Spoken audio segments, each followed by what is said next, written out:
Now, we're starting this Wednesday off, of course, with some wellness. Yes, that's right. Now, colorectal cancer is being diagnosed in younger adults more often, and new screening guidelines are changing how doctors approach it. So today we're talking with Elena and Dr. Fritz about what you need to know and how to stay ahead of it. Thank you both so much for joining us today. Yeah, thanks for having us. Yeah. We're really excited to be here and talk about the updated guidelines. Yes. Okay. So Elena, let's jump right into it. Let's talk about what are these new guidelines and how are they different? Absolutely. So the new guidelines really reaffirm that patients with average at-risk symptoms should start the screenings at 45 and continue those through age 70.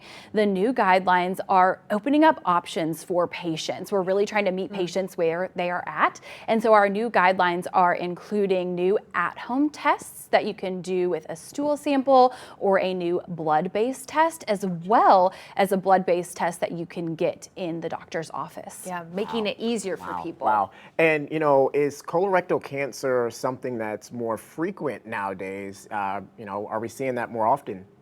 Yes, so colorectal cancer is one of the most common cancers in the United States, and we are seeing patients younger and younger diagnosed with it, which is why we are really emphasizing that starting at 45.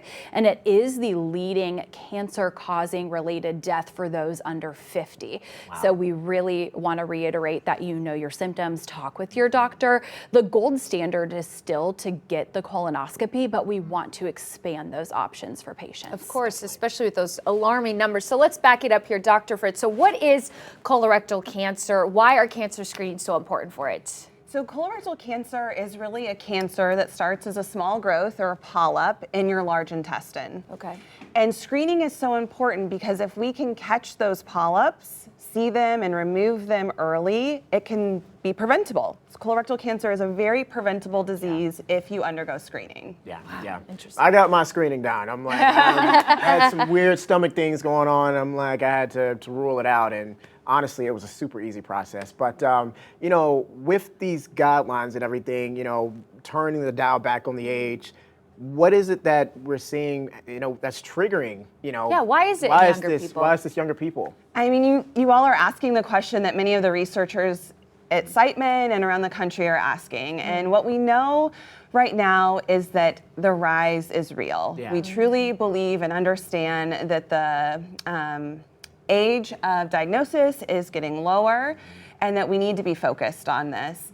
It is likely a combination of environmental and lifestyle risk factors, but what the actual causes are that we're seeing in this younger population, there's still a lot of research going into that area. Yeah. Well, this is my question too. When we're talking about ways to prevent it and it's early detection in young people, then at what point does a young person kind of reach that point where it's like, okay, I better be screened for this? Because if we're being honest, when it comes to bowel problems, a lot of people have them. Yeah. A lot of things cause them, Yeah. Yeah.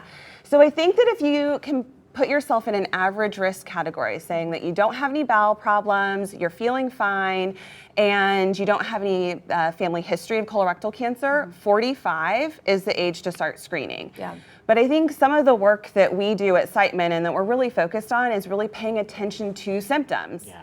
Like you did. You were feeling different within your own GI tract and you didn't ignore it. Yeah. So if you are having symptoms like rectal bleeding, abdominal pain, unexplained weight loss, or even just typical IBS symptoms, those are reasons to bring that to your doctor's attention. Yeah.